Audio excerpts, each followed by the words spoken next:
this world of toils and snares. Hallelujah. Glory. If I falter, Lord, who cares? Who with me my burden shares? None but Thee, dear Lord, none but Thee. Hallelujah. Just a closer walk with Thee. Granted, Jesus is my plea. Daily walking close to Thee. Let it be, dear Lord, let it be. When my feeble life is o'er, time for me will be no more. Guide me gently, safely on to Thy kingdom shore, to Thy shore. Hallelujah. Glory. Just a closer walk with Thee. Granted, Jesus is my plea. Daily walking close to Thee. Let it be, dear Lord, let it be. Minsan pa. Hallelujah. Just a closer walk with Thee. Pastor Ed. Granted, Jesus is my plea. Daily walking close to Thee. Let it be, Amen. dear Lord, let it be.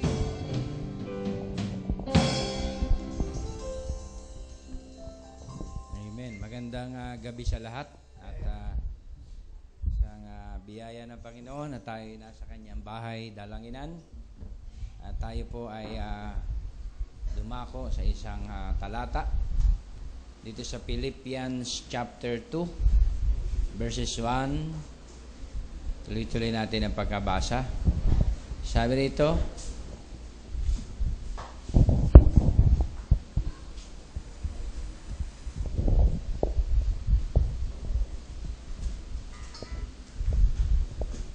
chapter 2.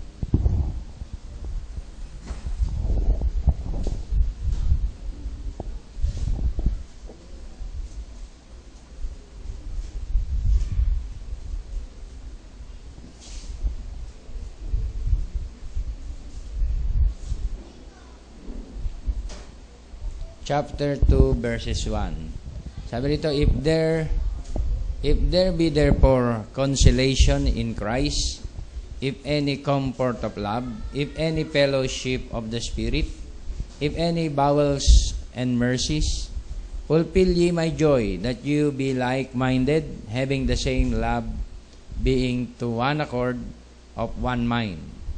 Let nothing be done through strife or vain glory, but in lowliness of mind, let each esteem other better than themselves. Look not every man on his own things, but every man also on the things of others. Let this mind be in you, which was also in Christ Jesus. At ang Diyos ang magpala sa kanyang mga salita. Tayo po ay umukot manalangin. Dakila at mahabaging Diyos, nawa ikaw ang patuloy na magbukas ng kaunawaan, kapahayagan sa bawat anak mong narito. Ikaw magbigay ng inspirasyon at bindikasyon sa bawat mensahe na aming bubulay-bulayin. Ikaw mag-take control sa buong serbisyo at ang kaluwalhatian mo lamang ang mahayag sa aming kalagitnaan. Maraming salamat sa iyo, Lord. Purihin ka in the name of Jesus Christ we pray. Amen and amen. Tayo po ay makaupo na. Welcome po ang lahat ng ating mga kapatid sa kanyang bahay, dalanginan. At tayo po ay dadako sa kanyang mga mensahe. Ating paksain itong tinatawag na one mind. Okay? Dito sa Christ is revealed in His own word. Sabi dito, He said, "My works are spirit and life." Jesus said it again, "The word is the seed that a sower sow." We know what that's true. It's God in word form, and it can only be interpreted by Himself. The human mind is not capable to interpret the mind of God. How can the little finite mind interpret the infinite mind when we can't even interpret one another's mind? And you notice He is the only one can interpret it, and He interprets it to whom He will. It did not say mortals of old as they strode across the earth in sundry times and diverse manners. God in sundry times and diverse manners revealed Himself to His prophets. See? Kaya makita natin dito sa quote na ating binabasa, kaya hindi ma-achieve ng tao ang tunay na unity sapagkat ini-interpret nila ang Word of God sa kanya-kanyang isip at interpretasyon. Amen? Kung gaano karaming isip at interpretasyon ang magkaroon ng pagpapaliwanag sa salita ng Panginoon, ay ganon din karaming interpretasyon at division ang magaganap. Amen? Ang Diyos lang ang tunay na may kapamahalaang magpaliwanag ng kanyang salita. At ito inihayag niya sa mga propeta ng unang panahon. Ang kanyang mga lihim ay kanyang sinaysay. Another quote, tingnan natin ito sa Unveiling of God. Sabi ni Moses had the word. Now there wasn't a group came down.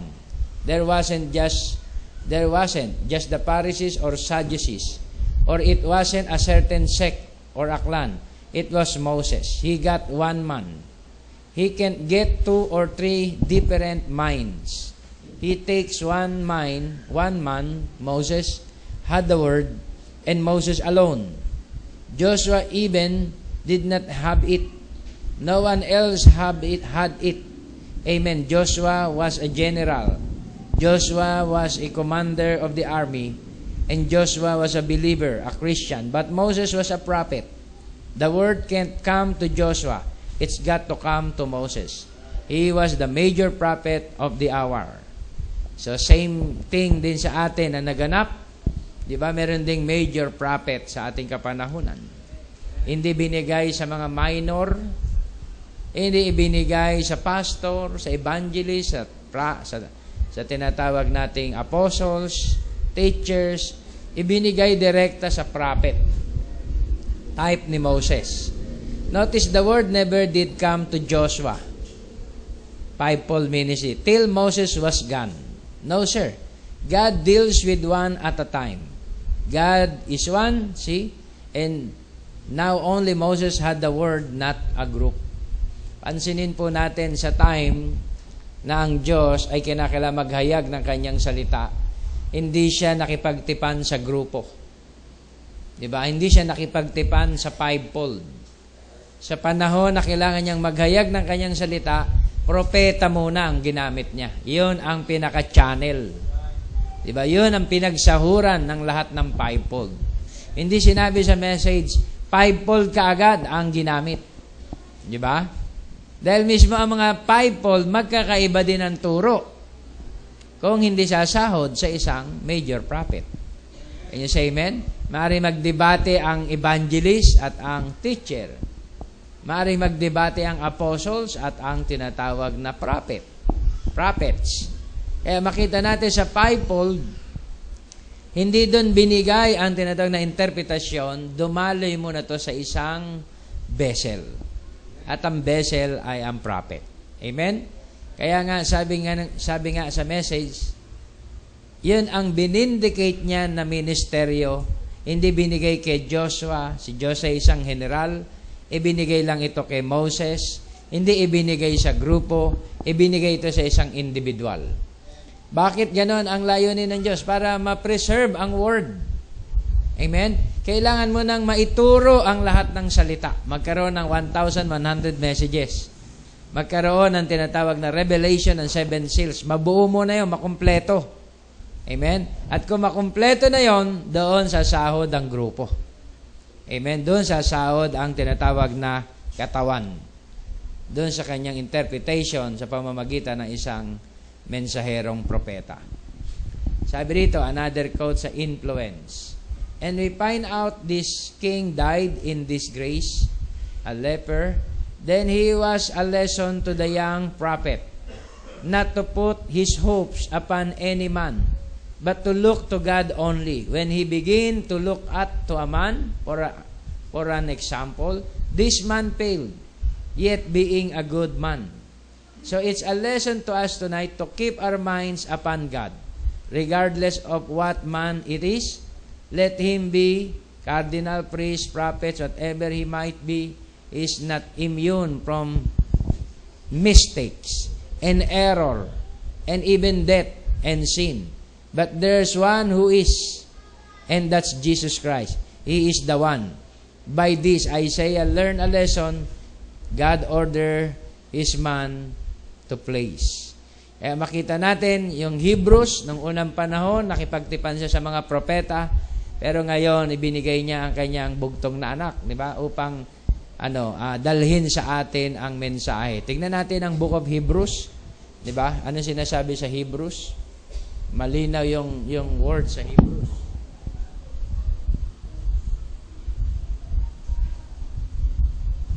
Hebrews 1.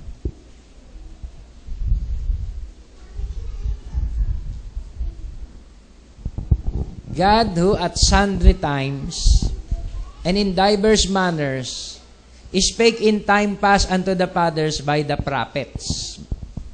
Plural, prophets. Hath in these last days spoken unto us by His Son, whom He hath appointed heir of all things, by whom also He made the worlds. So, ang dealing ng Diyos, pagdating ng end time, marami pong gumagamit nito, mga denomination, Baptist, para pamalian nila ang turo na wala ng propeta, direkta lang sa anak. Na-gets nyo ba, mga kapatid? Okay? Dati, ang Diyos gumagamit ng mga propeta in sundry times, spake in time past, unto the fathers by the prophets. Dati yun ang mga stand nila. Ngayon, hindi na. Direkta na lang ako sa anak. May mga awit pa na, ang Panginoon ang aking pastor. Diretso sa anak. At ang verse 2, ang ginagamit niyang talata, hath in these last days spoken unto us by His Son, whom He hath appointed the heir of all things, by whom also He made the worlds.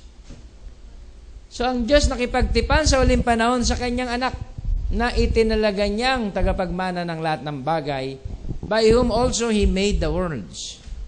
Itong verse to kaya ay didirekta ka sa tinatawag na anak? O ikaw, mga kapatid, ay dadaan sa tinatawag na kapahayagan ng anak? Tingnan natin. Luke. Diba? Saint Luke. Sinabi sa Luke,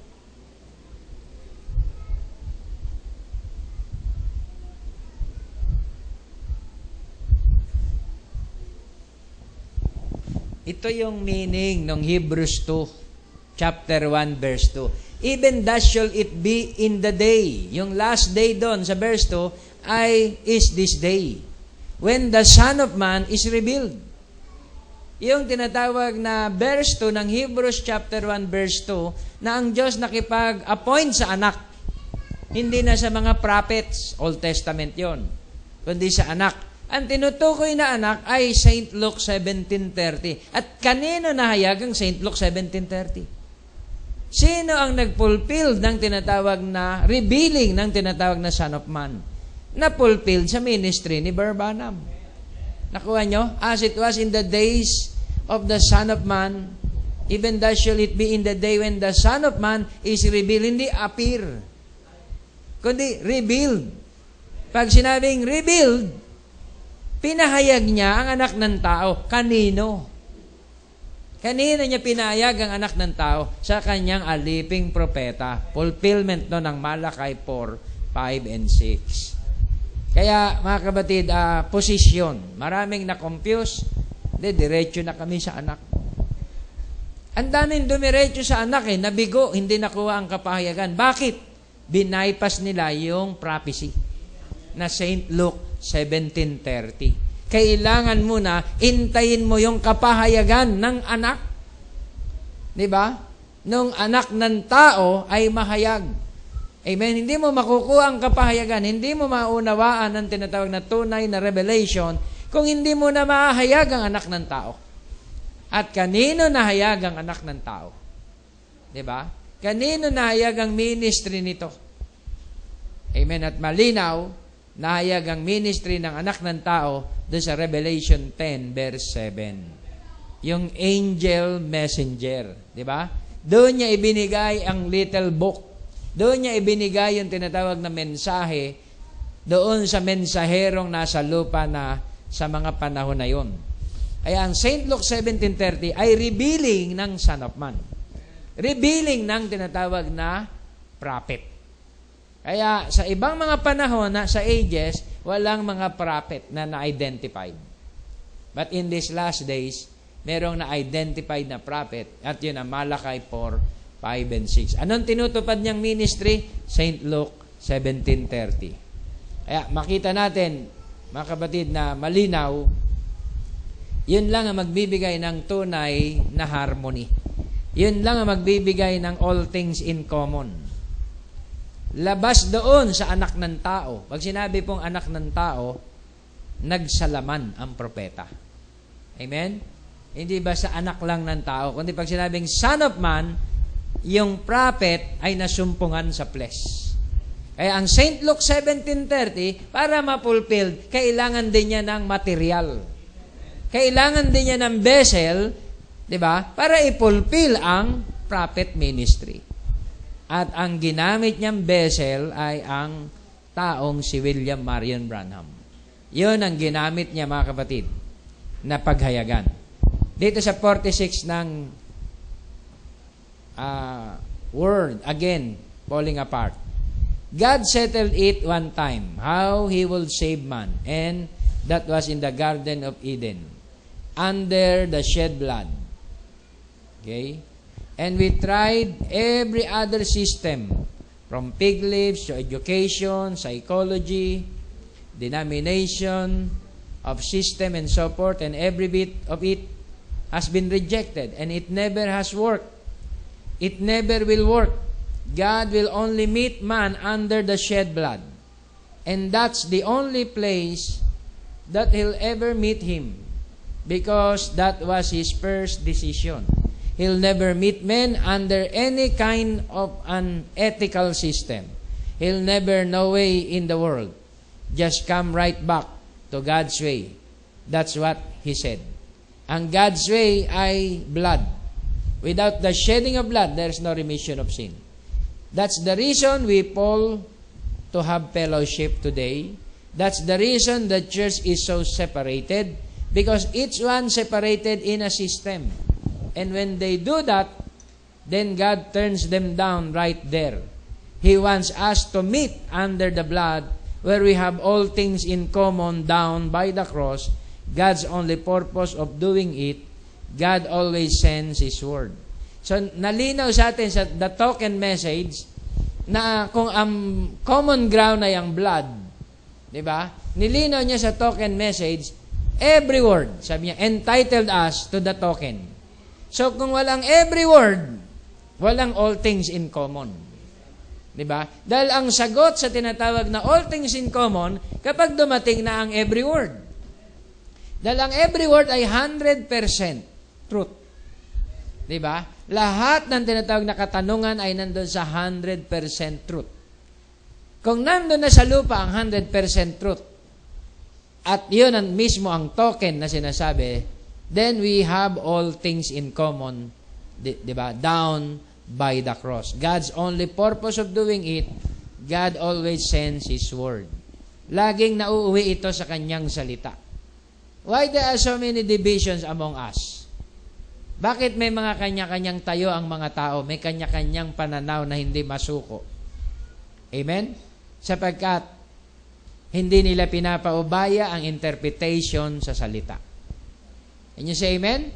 Bakit merong ipinipilit at ginigiit na mga turo at pananaw na iniingatan na sa matagal na panahon ng mga tao? Dahil hindi pa nila nagagawang isuko sa paanan ng tinatawag na anak ng tao ang mga turo at aral. Kaya kung ang mensahe, mga kapatid, ay merong tinatawag na hinimay sa mga tinatawag na mga paksa, kailangan nating tanggapin to.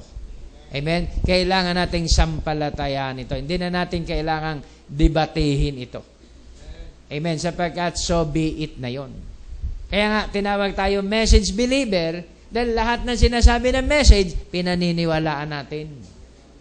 Kung may masumpungan man kayo na hindi pa ganon ang pananaw, hayaan nyo lang muna. Huwag nyo munang durugin. Diba? Huwag nyo munang bakbakan. Dahil maaring hindi pa naririnig itong mga posisyon na to, na all things in common. Ang bride in these last days ay kinakailangan may all things in common. Isusuko niya talaga lahat. Kasi yun ay magiging cause ng division niya sa salita. Division niya sa church. Division niya sa pastor. Kaya kailangan dumating sa kanya yun tinatawag na all things in common. Another quote.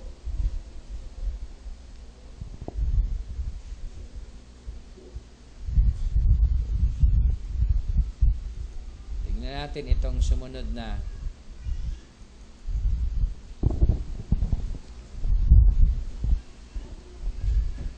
Do you believe that sometimes the little living bride will gather somewhere together and have all things in common?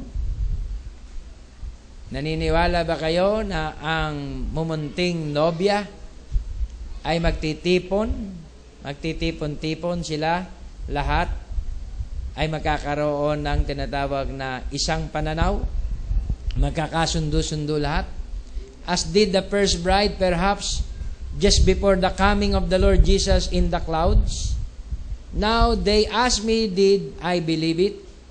I can't prove it by the scriptures, but perhaps there will come a time, maybe, I don't know, there may be just, you see, if it would give identification of his right closeness at hand, being so. He said, but he comes like a thief in the night. See, he comes like the book I read on Juliet and Romeo and Juliet. He comes and takes away his bride at night. She is caught away in a moment, in the twinkling of an eye. See? And it's very doubtful whether it will be that way, because the Bible said there will be two in a bed. I'll take one and leave one. Two in a field and I'll take one and leave one. See? So they probably across the world. They won't be gathered in one place to have things in common, but little group of them will be scattered all over the earth. So kinorek yung question, ang mga bride kahit hindi nagkikita-kita sa iba't ibang sulok ng mundo, kung sila ay merong pagkakaisa sa turo, kung sila ay merong pagkakaisa sa salita, lahat sila mararapture sa iba't ibang lugar. Amen? Hindi na kinakailangan magkaroon ng all things in common sa isang lugar lang. Disyerto, o let's say sa gubat, sa bundok. Hindi. Sabi sa Luke, kung sabihin nila sa araw na yon, ang Panginoon ay nasa disyerto, huwag kayong maniwala. Kung ang Panginoon ay nasa secret chamber, huwag kayong maniwala. Sapagkat ang revealing ng Son of Man ay from west to east. Kagaya ng lightning, from east to west. Ganun daw ang kapayagan ng anak ng tao. Amen? Kaya malinaw na tinatawag na hindi pwedeng sa secret chamber. Hindi pwedeng sa isang sekta lang siya. Mangungusap at sa isang lugar lang. Hindi po magkakaganon. It's all over the world. Diba? Ang rapture ay universal. Diba? Ang isa ay natutulog. Kukunin yung isa, iiwan yung isa. At yung isa na may nagtatrabaho, kukunin yung isa, maiiwan yung isa. Yung isa ay daytime. Yung isa naman ay nighttime. So, ang ibig sabihin ng quote, it's all over the world. Diba? Yung iba ay nasa west part, yung iba ay nasa east. Ngayon, matutulog na tayo. Diba? Ngayon naman, sa kabilang dako naman, gising na sila. Nagtatrabaho. Ganun daw ang rapture. Rapture is universal. Amen? Kaya, ang gathering din ng bride ay universal. Saan sila titipunin? Sa isang dako. Saan? Sa alapaap. Kay Kristo. Now, the word singleness of heart. Mga kapatid, kapag ang tao walang singleness of heart, sa lawahan. Diba? Pag walang singleness of heart, ano po tawag doon? Ano yon? Unfaithful. Diba? Maraming tinitignan.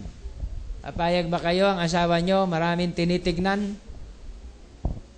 Kailangan isa lang ang titignan. Yan ang sinasabing singleness of heart. This precious brother, a very dear brother, he came and he said, I never did take it. Brother Branham, I don't understand what it said. I've been taught the other side. I said, but remember, we will admit that St. Paul set it in order in the early Christian church. They went from church from house to house, broke the bread with singleness of heart and so forth. Now I said, he did put it in the church. He said, if an angel from heaven comes and says anything else, let it be a curse. The same one that had them to be rebaptized again from the baptism of John to be baptized in the name of Jesus Christ. You see, there are three things that we must do as symbols. Lord's Supper, feet washing, and water baptism. See? Okay, there's three. Kaya makita natin doon pa lang sa mga apostolic days, sa time pa lang nila Paul, di ba, ang Christian ay meron silang tinatawag na house to house, church to church, breaking of bread sa pamamagitan ng singleness of heart. Ibig sabihin, mga kapatid, kapag ginawa mo yung communion, nakikipag-isa ka.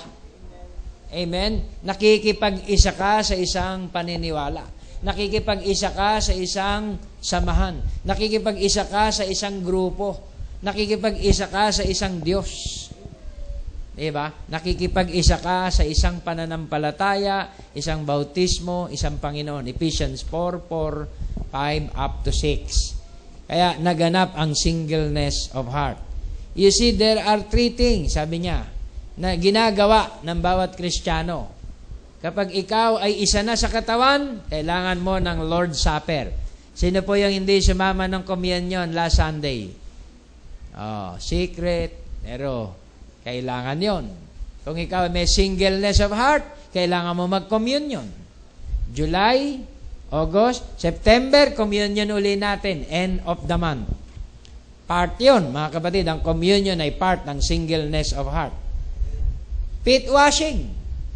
Hindi ka pwedeng ma-express na, may singleness of heart ako, pero ayoko mag-feet washing. Ibig sabihin, hindi ka bahagi ng disipulo. Hindi ka bahagi ng ministeryo kung hindi ka makikipag-feet washing. Ano pa yun sumunod? Water baptism. Hindi ka bahagi ng katawan kung hindi ka water baptized.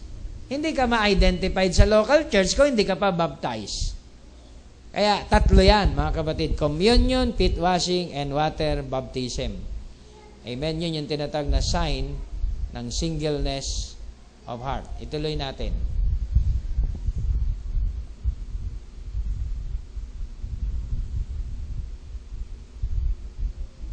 Dito sa Acts chapter 2, naganap din ang singleness of heart. Tignan natin sa believest thou this. How beautiful that is of the Holy Spirit, our sustaining strength to carry the church on. If they failed to eat manna, they died. If we failed to eat of the Holy Ghost, on the Holy Ghost, we died. If we failed to pray through daily, all the time, keep under the blood, you'll withered up and die in Christian experience. Pag hindi ka nagpe-pray, mamamatay ka. Matutuyo ka. Amen. Nagpe-pray po ba kayo? Kailangan mo mag-pray dahil matutuyo ka. Iyon ang pagkain ng iyong pananampalataya is prayer. And now, friends, as it was on the day of Pentecost, when our manna was poured out, while they were all gathered in one place, in one accord, they wasn't arguing whether they was Methodist, Baptist, Lutheran. Amen. They were in one place, in one accord, expecting God to keep His word.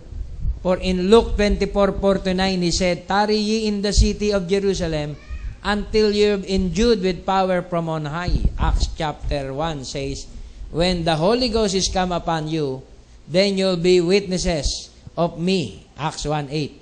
In Jerusalem, Judea, and Samaria to the uttermost part of the earth. So, ang singleness of heart, kailangan nag-church ka rin ng Wednesday. Hindi, Sunday lang ang type ko kasi maraming tao. Carried over na lahat ng Wednesday, pati ibang fellowship. No, mga kapatid, kailangan mo din ng Wednesday. Amen? Dahil ang mga alagad ay nagtitipon-tipon. Di ba? Sa bawat panahon. Amen? Nag-gathered sila sa iba't ibang panahon sa isang dako. Ngayon, nasaan ngayon ang bride ng tagig? Nasa isang dako. Asaan ang dako na yon? Dito. Sa tinatawag na samama. Can you say amen? Kailangan ma-identified ka. Dahil kapag ang Panginoon na nagtanong, nasan ka? Eba. Panginoon, kami po ay busy. Nasan kayo? Diba? Sinuot nyo ba ang bakit kayo hubad? Kami po, Panginoon, ay nagkasala at nagkamali. Di ba yun ang nangyari sa Garden of Eden? Kapag ang Diyos nagtanong, nasan kayo, Adam and Eve? Ganon din ang tanong din ng Diyos kapag araw ng fellowship, ang mga bride ay one accord, nasan kayo, mga anak? Ito po, nasa telenovela. Exciting po ang ang episode.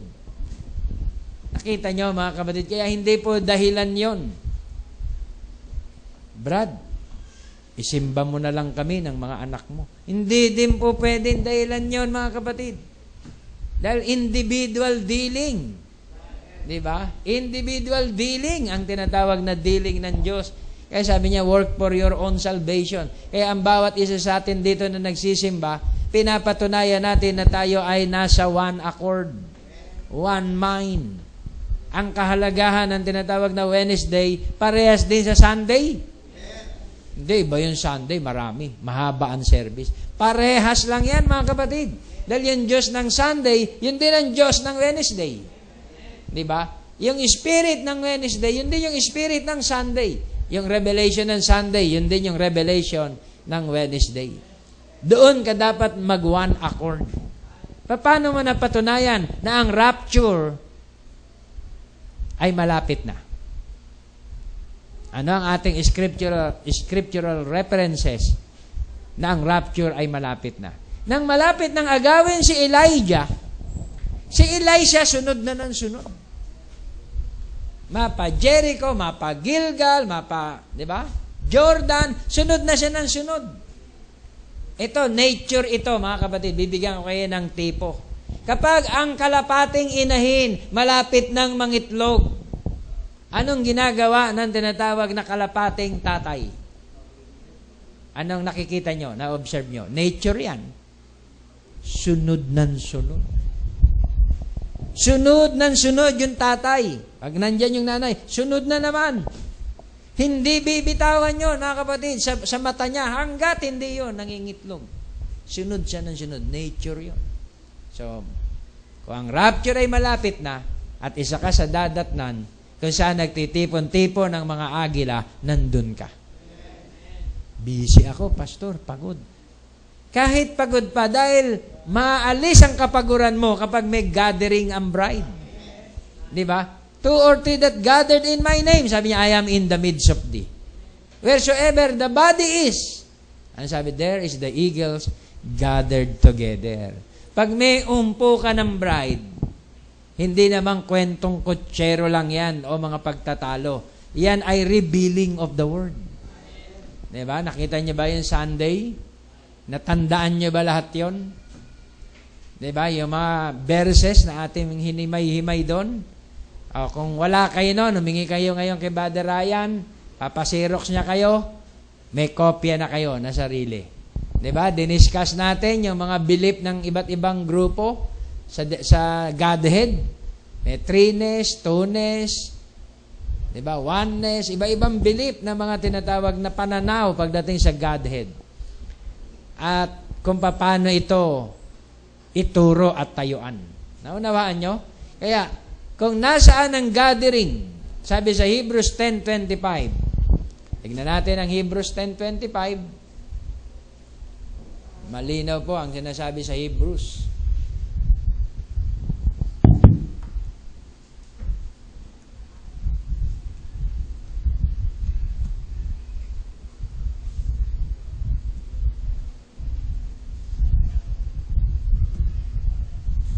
Okay? Ang sabi daw sa Hebrews 10:25, not forsaking the assembling of ourselves together, as the manner of some is, but exhorting one another, and so much the more as you see the day approaching. Huwag nating kalimutan ang pagtitipon-tipon ng ating mga sarili, ng bawat isa. Kagaya ng kaugalian ng marami. Sino kaya yung marami na ang kaugalian ay pagtitipon-tipon? Ang bride. Ano daw gagawin kapag nagtitipon-tipon ang bride? Exhorting one another. Yan ba yung ginawa natin on Sunday? Exhorting one another. Nagpalakasan tayo sa pamamagitan ng mga turo at aral. Bakit daw? And so much the more you see the day approaching. Lalo't nakikita natin, di ba, na ang mga araw ay napapalapit na. Alam nga namang, nakikita mo na ang araw, napapalapit na, magiging slothful ka pa sa tinatawag na gathering. Di ba? Kailangan ikaw ay active sa lahat ng gathering. Di ba? Dahil meron tinatawag na, singleness of heart. Mga kapatid, isa lang ang magiging dahilan. Kapag may gathering, ayaw mong dumalo, wala kang singleness of heart. Meron kang reservation. Di ba? Dad, sister, ba't wala ka? Busy, pastor eh. Di ba? Pag-pray nyo na lang ako. Di ba? Ano tawag doon, mga kapatid? Wala doon ang singleness of heart. O may breaking doon ah. Ano ba yung nireveal? Alam ko na yun.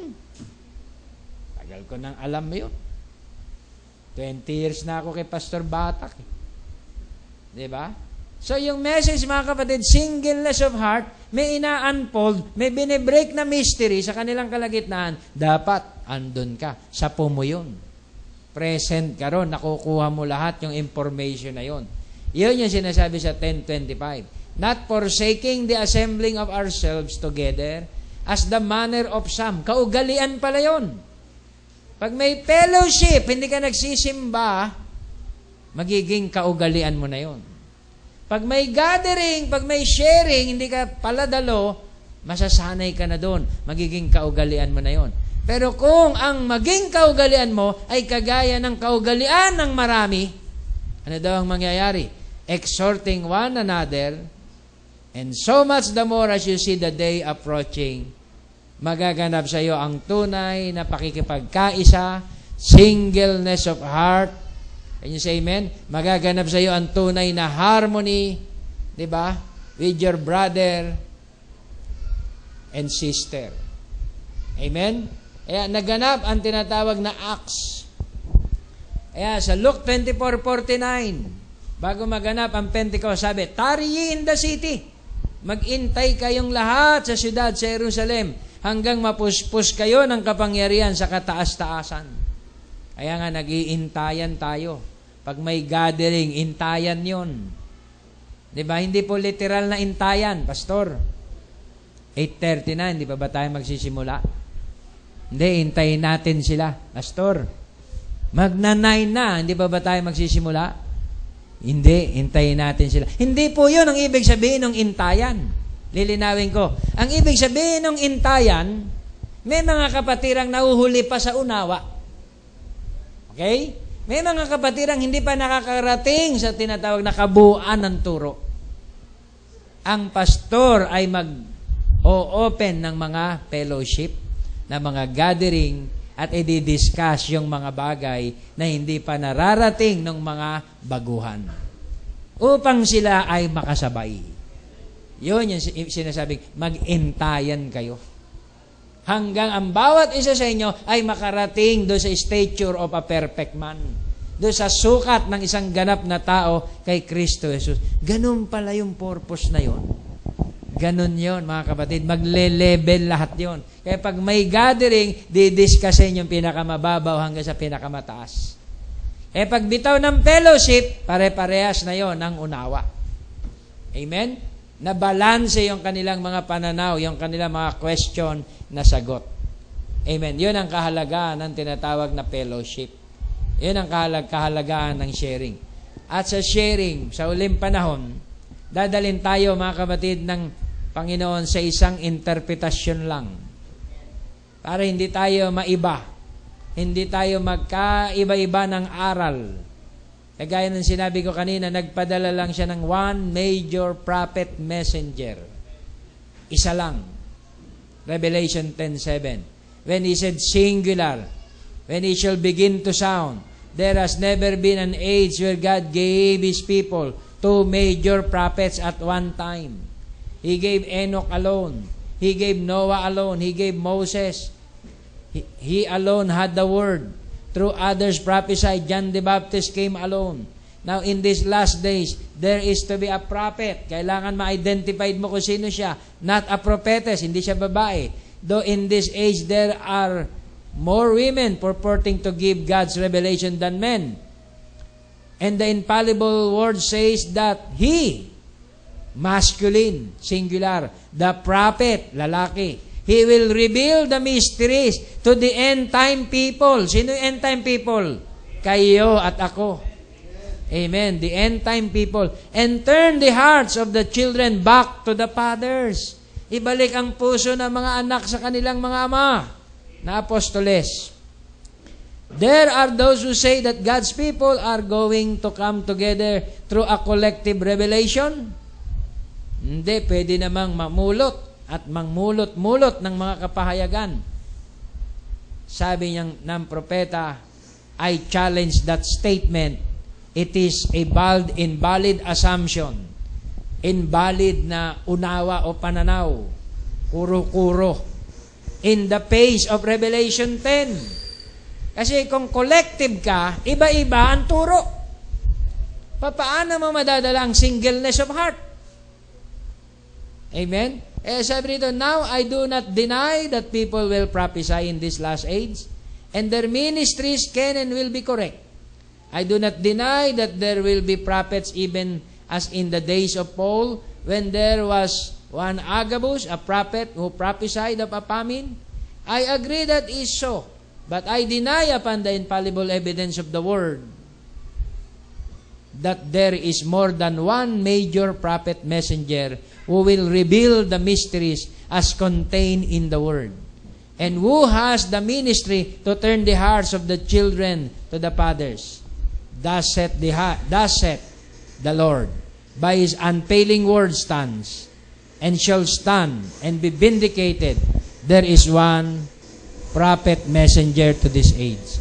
On the basis of human behavior alone, anyone knows that where there are many people, there is even divided opinion on lesser point of a major doctrine. Kapag nagkaiba-iba na ng pananaw, di ba, ang mga tao, which they all hold together, who then will have the power of infallibility, which is to be restored in this last age. For this last age is going to go back to manifesting the pure word bride. That means we will have the word once again as it was perfectly given and perfectly understood in the days of Paul. Sa panahon daw natin ay kinabubuhay, dapat merong perfectly understood. We perfectly understood the word. Amen? Sa panahon na to, perpektong naunawaan natin ang salita. Sa panahon na to, perpektong nagmanifest sa atin ang purong salita. We will have the word once again as it was perfectly given and perfectly understand in the days of Paul. I will tell you who will have it. It will be a prophet as thoroughly vindicated or even more thoroughly vindicated than was any prophet in all the ages from Enoch to this day. Because this man will of necessity have the capstone prophetic ministry, and God will show him forth. He won't need to speak for himself. God will speak for him by the voice of the sign. Kaya yung messenger, meron siyang tinatawag na voice of the sign. May tinig siyang pinagbabasihan. Amen? Kagaya din ni Paul, chinallenge siya mga tao. Ang sabi niya ganun, Paul warned the people to say only what he said. Si Paul nagsabi, ituro nyo lang kung anong aking tinuro. If any man think himself, 1 Corinthians 14:37, to be a prophet or spiritual, let him acknowledge what the things that I write unto you are the commandments of the Lord. Thus saith the Lord. What? Came the word of God out from you? Or came it unto you only? Ang salita ba ay lumabas sa inyo? O dinatnan lang kayo ng salita? They add here or take away there, and soon the message is no longer pure, and the revival dies down. How careful we must be to hear one voice, for the Spirit has but one voice, which is the voice of God. Kaya maraming mga tinatawag na breakaway group, breakaway individual, di ba? Nag-a-assume, nagpe-presume na sila pa rin ay bride. Kung humiwalay ka na sa mainstream, kung humiwalay ka na sa tunay na anointing ng turo, hindi ka na makakakuha ng kabuuan. Humiwalay ka na eh. Bumukod ka na sa tinatawag na tunay na sanga, sa tunay na turo. Hindi ka na makakakuha ng kabuuan. Amen? Paul warned them to say what he said. Even as Peter did likewise, he warned them that even he, Paul, could not change one word of what he had given by revelation. Oh, how important it is to hear the voice of God by the way of His messengers, and then say what has been given them to say to the churches. Yun ang kahalagahan, mga kapatid, na makinig lang sa sinasabi ng messengers. Kaya sabi gano'n, and the Spirit said, di ba? Ang sabi gano'n, ano sabi? He that hath an ear, let him hear what the Spirit said unto the churches. Direkta ka palang nakikinig sa Espiritu. Kung didinig ka sa mensahero ng kapanahunan. Espiritu talaga ng Diyos yun na nangusap. But Paul knew that first revelation was correct. And God can't give a first revelation then a second revelation. If He did, He will be changing His mind. He can give a revelation and then add to it as He did in the Garden of Eden when He promised the seed to the woman, and then later designated that seed had to come through Abraham, and then later said it will come by the same bloodlines in David. But it was the same revelation. It only gave the people more information to help them receive and understand it. Kaya parehas din ang kapayagan ni Paul at ni Brother Branham. Kaya sa time ni Brother Branham, more information para maunawaang maigi ng tao ang turo. Amen? Hindi niya binago para maunawaang maigi ng tao ang turo. But God's word can't change. The seed came exactly as revealed. Ang salita, ang binhi ay dumating eksakto kung paano ito pinahayag. Amen? It is the word that tries them. One of these days, here is going to come a prophet to the Laodicean church age. And you will know if he is the real one sent from God or not. Yes, you will. For if he is of God, he will be in that word exactly as God gave it to Paul. He won't deviate from that word for a moment, not by one iota in that last age. Hindi siya hihiwalay, hindi siya bubukod, kahit isang kudlit. Amen. Sa turo ng Panginoon, sa turo ng mensahe. When there will be many false prophets appearing, watch and see how they keep telling you that if you don't believe them and what they say, you will be lost. But when the last day prophet comes on the scene, if he is truly that prophet, he will be crying out, get back to the word, or you are lost. He won't build on a private revelation or interpretation, but on the word. Amen. So makita po natin, madaling ma-identify ang false group at true group, ang false vine at true vine.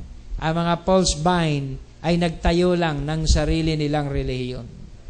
Nagtayo lang ng sarili nilang interpretation sa mensahe na naipahayag na. Nagbukod, naggawa ng grupo, nagbigay ng paliwanag nilang sarili kung ano yung mensahe na naipaliwanag na. Then, ang word ay hindi na pure. Can you say amen? Kaya ang mga hindi nananatili sa anointing at pagkapahid ay mamamatay ang revival na dala nila. Di ba? Kasi magkakaroon na sila ng ibang interpretasyon sa mensahe. Pwede nang walang church service. Traditional lang yan. May church service na yan. Gathering na lang tayo. Usap-usapan na lang. Nawala na yung sacredness. Nawala na yung tinatawag na anointing doon sa tinatawag na church worship. Amen? Kaya ano pa mangyayari? Madaday down sila. Madaday out ang revival. Diba? Kapag nawala ka na sa original na turo, mamimisguide ka na. Hindi ka na magagabayan ng mga tinatawag na elder. Hindi ka na magagabayan ng mga tunay na tagapagturo. Kaya magiging convert mo, makalawang ulit pang sama. Kung gaano ka kasama. Diba? I-multiply mo yon, yung magiging convert mo, magiging doble ng katigasan ng ulo mo. Yun ang mangyayari. Dahil sila ay mga anak sa labas. Ang tawag doon. Hindi inanak sa holy wedlock. Spiritually. Hindi sila inanak sa tinatawag na lehitimong pag-aasawa. Inanak sila sa tinatawag na illegal na pagsasama sa mensahe. May illegal palang pagsasama sa mensahe? Oo. Kaya lahat kayo naririto sa church, ikinasal kayo sa isang local husband sa church. Can you say amen? Diba? Yung pastor at member, mga kapatid, ay tinatawag na union. Can you say amen? Kaya nga pagdating sa tinatawag na kasalan, tatanungin ng Panginoon ng mga grupo, kayo, ano bang grupo kayo? Sino ba ang pastor nyo? Ang Panginoon po, ang aming pastor, rekta po kami. So walang naghanap na kasalan sa inyo. I-trace back ko nga, kinasal kayo doon. Dinivorce kayo ng simbahan na yon kasi kayo ay mga fornicator. Kasal ka pala. Diba? Ite-trace yun eh. Diba? Kay Pastor Bata ka pala. Ano ba naging kaso mo? Ito, mga kaso. Diba? Hindi ka lehitimong membro ng end time. Maaari sabihin mo sa labi, end time ako, shalom, end time ako. End time ka? Saan ka kinasal na ministro? Dito, sa mga tupa ni Pastor Batak. Hindi yan ministro. Hindi kayo lehitimong kasal. Ang tunay niyong husband talaga, si Pastor Batak. Pero ngayon, hindi na. Ang tawag sa inyo, divorce.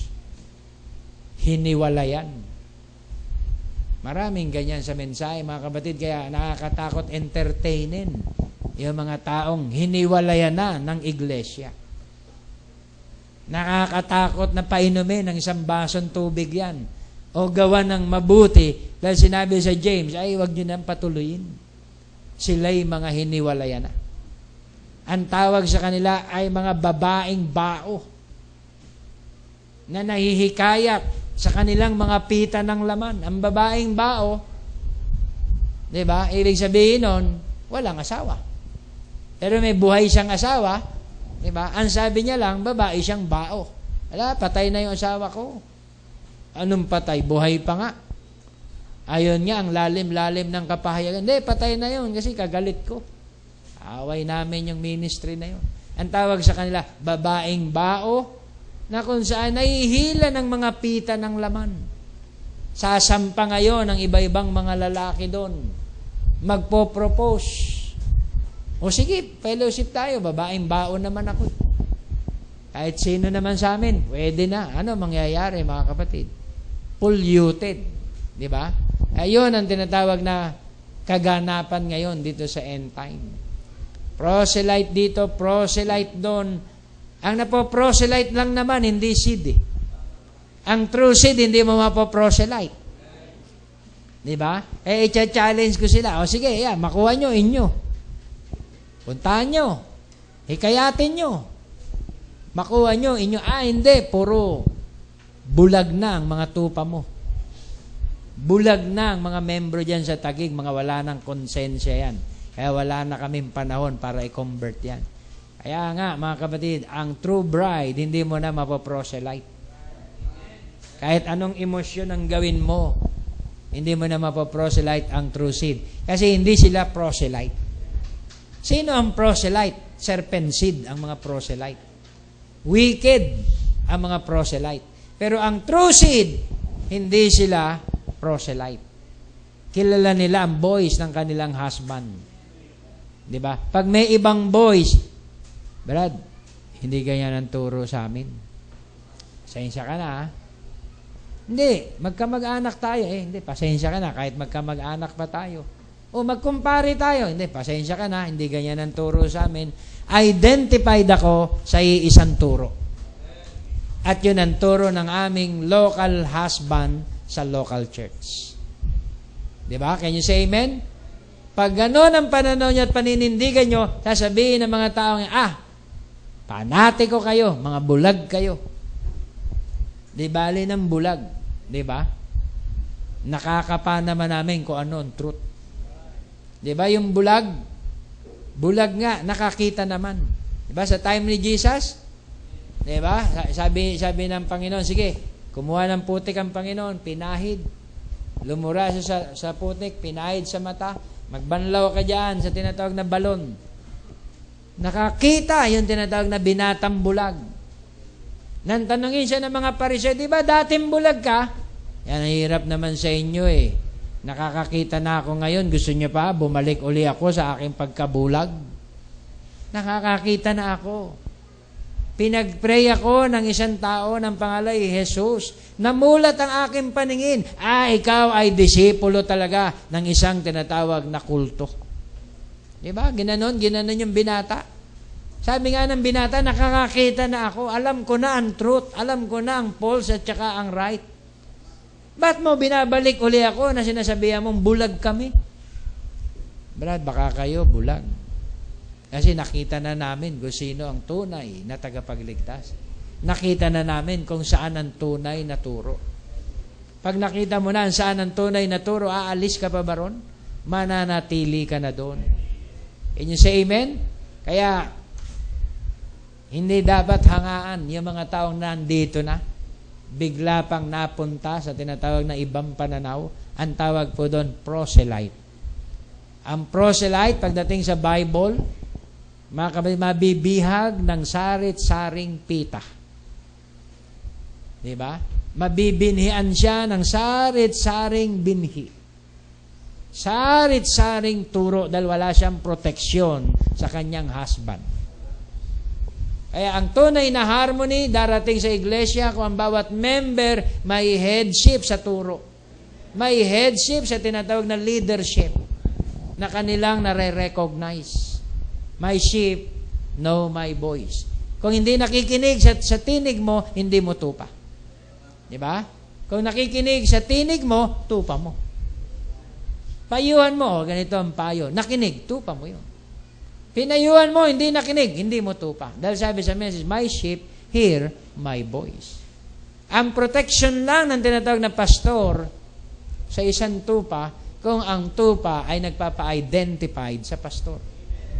Ay, sa church lang ako dumadalo, pero pag wala na ako sa church, hindi na ako identified dyan. Hindi niya na alam kung anong ginagawa ko, hindi na ako identified dyan. Kaya pwede na. So, ano mangyayari? Wala ka sa protection. Diba? Mawawala ka sa tinatawag na protection ng mensahe. Dahil hindi ka sumunod, hindi ka nagpasakop. And you say amen? Kaya dito sa church, meron tayong ordinansa, yun ang tinatawag na pagdalo. Pagsuporta ng ating presensya sa gawain. Pagsasama-sama sa mga pananalangin, pagpuputol-putol. At hindi natin dapat ignorin yun dahil tayo may singleness of heart. Pag nilabag natin yon, may palo. Diba, kita niyo si Brother Jonathan, na palo. Pero kaprasong palo lang, paalala lang palo lang yon. Pag binhi ka ng Diyos, hindi ka naman pupuruhan. Kaya lang, mahina lang. Aray ko. Magugulat ka lang ng konti. Diba? Pero pag hindi ka binhi ng Diyos, hahayaan ka na, walang palo. Uy, walang palo. Saya-saya naman. Walang kapalo-palo, walang pagsubok. Hindi ka anak ng Diyos. Hinayaan ka niya. Can you say amen? Pero pag may mga palo, may mga pagsubok sa'yo, anak ka ng Diyos dahil pinapaalala ng Diyos. Diba? Gigisingin ka ng Panginoon. Imumulat ka sa tunay na mensahe. Naunawaan nyo? So, yun yung singleness of heart. Ang singleness of heart natin na tinatayuan dito, yung iisang pananaw sa turo, sa mensahe. Sabi dito sa ating teksto, di ba? If there be therefore consolation in Christ, if any comfort of love, if any fellowship of the Spirit, if any bowels and mercy, fulfill ye my joy, that you be like-minded, having the same love, being of one accord, of one mind. Hindi ka magiging solitary o lagi kang nakabukod. Titira ka doon sa tinatawag na dulo ng Pilipinas, Tuguegarao. Titira ka doon sa tinatawag Maguindanao, nag-iisa ka lang doon. Ito body. Bakit ka titira doon sa tinatawag na dulo ng tinatawag na dulo ng mundo? Dapat malaman mo kung saan ka magwa one accord. Diba? I-ready mo yon. Pag meron kang isang tinatawag na pananampalatayang nasumpungan, isang pag-asa na nasumpungan, ilalapit mo sarili mo ron. Hindi mo ilalayo. Diba? Pag ilalayo mo yon, mga kapatid, hindi tunay na pag-ibig yon. Ang tunay na pag-ibig, ilalapit mo ang sarili mo ron. Kagaya ng isang binatang manliligaw. Lumipat pa ng dorm. Tapat na tapat pa ng bahay nung nililigawan. Bakit?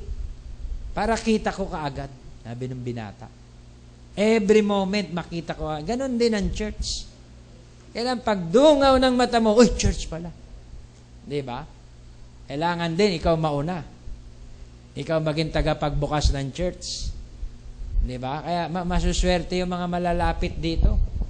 Hindi na kayo mamamasahe. Pagbukas ng pinto, ching! Church ka agad.